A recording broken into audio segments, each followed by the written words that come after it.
मित्रों, श्रीमन नारायण के विभिन्न अवतारों में भगवान शिव को राम का अवतार ही सबसे प्रिय क्यों है? उसका कारण यह है कि राम का अवतार मर्यादा का अवतार है। राम का अवतार मर्यादा का प्रतिमान है और यही मर्यादित स्वरूप जो है वह भगवान शिव को राम के प्रति प्रेरित करता है।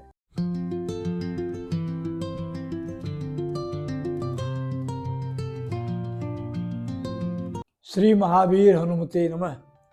मैं रामेश्वर नाथ ओझा अपने महावीर पंचांग के तत्वावधान में संचालित YouTube चैनल काशी ज्योतिष वाणी में आप सभी लोगों का हार्दिक स्वागत करता हूं एवं अभिनंदन करता हूं। मित्रों, आज की हमारी यह वीडियो परम पावन पर्व श्री रामनवमी के उपलक्ष्य में है। अगस्त संहिता में उल्लेख मिलता है कि भगवान श्री राम का जन्म चैत्र शुक्ल मध्याह्न व्यापनी नवमी तिथि में पुनर्वसु नक्षत्र एवं कर्क लग्न में हुआ था। जब भगवान राम का प्रकाट्य कौशल्या के गर्भ से होता है उस समय सूर्य अपनी उच्च की राशि मेष में स्थित था एवं सारे शुभ ग्रहों की दृष्टि या तो वे उच्च में थे या तो लग्न कर्क पर उनकी दृष्टि थी। अतः ऐसे दुर्लभ योग में भगवान राम का प्रकाट्य माता कौशल्या के गर्भ से हुआ था। मित्रों, हम सभी लोग इस बात को अच्छी तरह जानते हैं कि श्रीमन नारायण अर्थात भगवान विष्णु के विभिन्न अवतारों में श्री राम का अवतार अर्थात रामावतार सबसे ज़्यादा प्रचलित है एवं जनमानस में भरा हुआ है, बैठा हुआ है। सबके अंतःस्थल में श्री राम हमेशा बसते हैं। मैं आज यहाँ आप लोगों के समक्ष एक चर्चा इस बात की करना चाहता हूँ कि श्रीमन नारायण में और महादेवाधिदेव महादेव में कितनी आपसी प्रीति है एवं दोनों एक दूसरे को किस तरह से आदर भाव से पूजते हैं और उनके अंदर एक दूसरे के प्रति क्या भाव है। मित्रों, जब श्रीमन नारायण का अवतार होता है, राम के रूप में अवतार होता है, तो भगवान शिव को सबसे ज़्यादा अगर कोई प्रिय अवतार है नारायण का तो वह है राम का अवतार। और जब राम का अवतार किसी भी रूप में होता है तो देवाधिदेव महादेव उनका सानिध्य प्राप्त करने के लिए किसी न किसी बहाने पृथ्वी पर किसी न किसी रूप में अवतरित हो जाते हैं। मित्रों, इधर श्री राम का प्रकाट्य माता कौशल्या के गर्भ से होता है एवं उधर बाबा भोलेनाथ अपने आराध्य का दर्शन करने के लिए अवधपुरी के गलियों में विभिन्न प्रकार की वेशभूषा बनाकर घूमना शुरू कर देते हैं।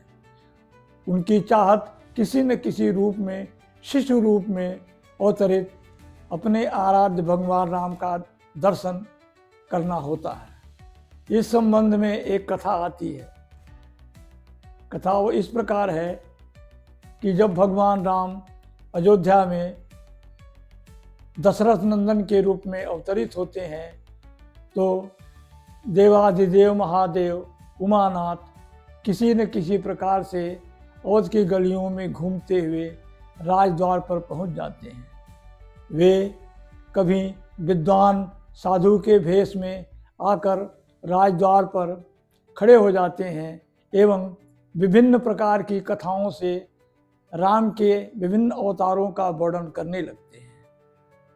कभी वे विद्वान दैवज्ञ अर्थात ज्योतिषी के रूप में उपस्थित हो जाते हैं एवं राज दरबार में कहते हैं कि मैं इस शिशु के भविष्य के बारे में कुछ बताना चाहता हूँ। वह इसी बहाने भगवान राम जो भगवान भोलेनाथ के आराध्य हैं उनका दर्शन करने की लालसा रखते हैं। माताएं भगवान राम को उनके सामने लेके आती हैं। भगवान शिव को जैसे उनकी मुराद पूरी हो गई हो इस तरह का लगता है। वे कभी अपनी जटाओं से भगवान राम के तलवे को स्पर्श करने लगते हैं, कभी उनके हाथों को सहलाते हैं एवं उनकी रेखाओं को देखकर उनके भविष्य के बारे में कथन करने लगते हैं। एक बार पार्वती पति उमानाथ बाबा भोलेनाथ मदारी का रूप धारण करके अवध की गलियों में घूमने लगते हैं। उनके साथ एक छोटा बंदर जो देखने में बहुत सुंदर था वह भी था, और वे उस बंदर को नचाते हैं, डमरू बजाते हैं। अवध की गलियों में घूमते हुए वे धीरे धीरे दशरथ के राजद्वार की तरफ अग्रसर होते हैं। अवध के छोटे छोटे बालक उन बंदरों का कौतूहल नृत्य देखने के लिए पीछे पीछे चलने लगते हैं। वे राजद्वार पर जब पहुंचते हैं तो वहाँ डमरू बजाकर और बंदर को नचाने लगते हैं। बंदर खूब ठुमक ठुमक नाचने लगता है। तब तक कुछ समय व्यतीत हो चुका था और भगवान राम अपने चारों भाइयों के साथ महल के द्वार तक आना शुरू कर दिए थे। मदारी की डमरू की आवाज़ की अनुगूंज सुनकर वे भी अपनी माताओं से हट करते हैं कि हमें भी उस बंदर की नाच देखना है, और वे राजद्वार पर आ जाते हैं। भगवान शिव अपने आराध्य राम को देखते ही प्रसन्न हो जाते हैं और खूब जोर जोर से डमरू बजाने लगते हैं और अपने साथ लिए हुए बंदर को नचाते हैं। देखिए यह लीला, भगवान शिव जो नचाने वाले हैं वो भी भगवान शिव हैं, और जो नाचने वाला बंदर है वो भी भगवान शिव का रुद्रावतार है, अर्थात अंश से पैदा हुआ है। वह अपने को ही, अर्थात भगवान शिव अपने को ही एक हाथ से नचा रहे हैं और दूसरे हाथ से नाच रहे हैं। यह अद्भुत लीला है। भगवान राम उस बंदर के नृत्य को देखकर हंस पड़ते हैं और इठला कर बोलते हैं अपनी माताओं से कि मुझे तो यह बंदर चाहिए, किसी भी रूप में मुझे यह बंदर चाहिए। अब भला दशरथ नंदन की जिद को कौन टाल सकता है। बंदर की रस्सी भगवान राम के हाथों में थमा दी जाती है। भगवान राम उस बंदर की रस्सी को पकड़ के नचाने लगते हैं और जोर से ताली बजा बजा के हंसने लगते हैं। भगवान शिव को तो जैसे उनकी मुराद मिल गई हो, मुराद पूरी हो गई हो, वह मिल गया।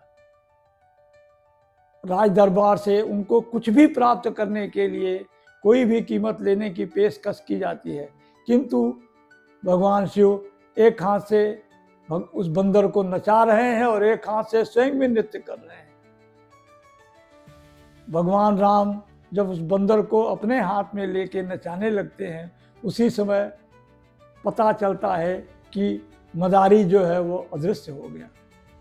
मित्रों, वह मदारी भी शिव थे और नाचने वाला बंदर भी रुद्रावतार अर्थात भगवान शंकर का स्वरूप हनुमान जी थे। भगवान शिव को तो अपने मर्यादा पुरुषोत्तम भगवान राम, अपने आराध्य भगवान राम का सामीप्य चाहिए था और वह उनको मिल गया। इस प्रकार भगवान शिव की मुराद पूरी हो गई और वह वहाँ से धीरे से खिसक के कैलाश पर्वत की ओर चले गए। मित्रों, धीरे धीरे समय बीतता गया और वह बंदर हमेशा भगवान राम के साथ ही रहता था, उन्हीं के साथ खेलता था, उन्हीं के साथ खाता था। और रात दिन भगवान राम कभी कहे कि वो बाल उठा ले आओ, बंदर दौड़ के बाल उठा ले आता था। कभी कहते कि वो सामान ले आओ, जैसा कि बालक लोग कहते हैं, उस तरह से भगवान अपनी लीला के साथ उस बंदर के साथ अपना कौतुक करते हैं, खेलते हैं। धीरे धीरे भगवान राम बड़े हो जाते हैं। एक दिन विश्वामित्र राज दरबार में पधारते हैं एवं महाराज दशरथ से कहते हैं कि हमारे यज्ञ को पूरा करने के लिए राक्षसों ने बहुत उपद्रव कर रखा है, अर्थात हमारे यज्ञ को पूरा नहीं करने देते हैं और वे यज्ञ में विघ्न डाल रहे हैं।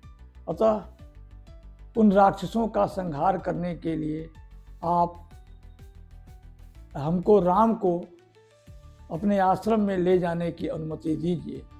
मैं उनको वहीं शिक्षा दूंगा, विद्याध्ययन कराऊंगा, अस्त्र शस्त्र चलाने की शिक्षा दूंगा और उसी शिक्षा के द्वारा वे राक्षसों का वध करेंगे तथा हम लोगों के यज्ञ याग आदि के कार्यों में मदद करेंगे। ऋषि विश्वामित्र के इस आग्रह को कौन ठुकरा सकता था। अंत में महाराज दशरथ भगवान राम को और उनके भाइयों को वन में जाने की अनुमति दे देते हैं। अब भगवान राम तो सब जानते थे। जब यह समय आ गया तो एक दिन वह एकांत में उस बंदर को ले जाकर बोलते हैं, उससे कहते हैं कि मित्र हनुमान, मेरे इस पृथ्वी पर अवतरित होने का जो मुख्य कार्य है वह अब आ चुका है, अर्थात मुझे अब राक्षसों का वध करने के लिए तुमसे अलग होना पड़ेगा। यह सुनकर हनुमान जी दुखी होते हैं, क्योंकि वह किसी भी रूप में अपने आराध्य भगवान राम का साथ नहीं छोड़ते हैं। किंतु प्रभु की आज्ञा, उसको कैसे टाला जा सकता है। रामावतार का उद्देश्य भी यही था। भगवान राम ने हनुमान जी को समझाया और बताया कि देखो, ऋष्यमुख पर्वत पर स्थित जो बाली है उसने रावण से मित्रता कर ली है और वह अपने भाई सुग्रीव के खून का प्यासा हुआ है, प्यासा बन बैठा है। अतः तुम ऋष्यमुख पर्वत पर चले जाओ और वहां जाकर सुग्रीव से अपनी मित्रता स्थापित करो। मैं इधर अपने गुरु विश्वामित्र के साथ शिक्षा प्राप्त कर एवं ताड़कासुर, मारीच इत्यादि राक्षसों का वध करते हुए एक दिन ऋष्यमुख पर्वत पर पहुंचूंगा। वहां जब मैं पहुंचूंगा तो तुम मेरी सुग्रीव के साथ मित्रता कराना। मित्रों, धीरे धीरे वह समय भी आ गया और आप सभी लोग जानते हैं रामचरितमानस के प्रसंग में कि ये सारी बातें जो है वो ऋष्यमुख पर्वत पर किस तरह से भगवान राम से हनुमान जी का मिलन होता है और वह किस तरह से सुग्रीव के साथ मित्रता करते हैं, उनसे माता सीता की खोज करने का जो परम उद्देश्य था उसको सफल बनाते हैं। मित्रों, यह कथा मैं इस रामनवमी के उपलक्ष्य में इसलिए आप लोगों के सामने रख रहा हूँ कि भगवान शिव और भगवान राम दोनों का क्या आपस में संबंध है। कहा जाता है कि सर्वदेवम नमस्कारम केशवम प्रति गच्छति, अर्थात भगवान राम जो है वह शिव के आराध्य हैं और भगवान शिव भगवान राम के आधार पर आराध्य हैं। मित्रों, श्रीमन नारायण के विभिन्न अवतारों में भगवान शिव को राम का अवतार ही सबसे प्रिय क्यों है, उसका कारण यह है कि राम का अवतार मर्यादा का अवतार है। राम का अवतार मर्यादा का प्रतिमान है और यही मर्यादित स्वरूप जो है वह भगवान शिव को राम के प्रति प्रेरित करता है और दोनों में एक दूसरे के प्रति परस्पर प्रेम का भाव, आराधना का भाव एवं आदर का भाव पैदा करता है। मित्रों, इसी कथा के साथ मैं आप लोगों को श्री रामनवमी की हार्दिक शुभकामनाएं देता हूं और भगवान राम के इस जन्मोत्सव को धूमधाम से मनाने की अपील करता हूं। मित्रों, आप सभी लोगों को रामनवमी की हार्दिक शुभकामनाएं। जय श्री राम।